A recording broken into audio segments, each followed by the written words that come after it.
how to create a table in Notion. Hey guys, in today's video, I'm going to show you how to create a table in Notion.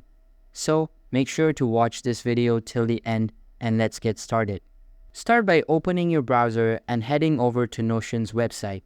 You can either type in the URL or just search for Notion in Google.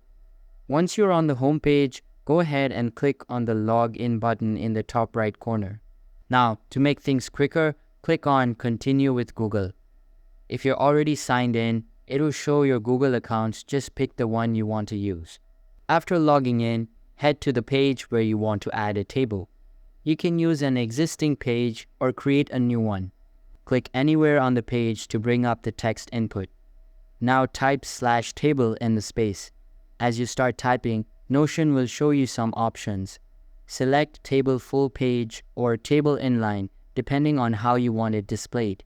Once you click on that, a blank table will appear on your page.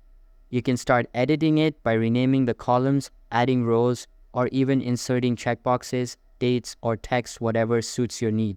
You can also drag and rearrange columns to organize your data the way you like. That's it. You've successfully created a table in Notion. Thanks for watching, and that's all for the video.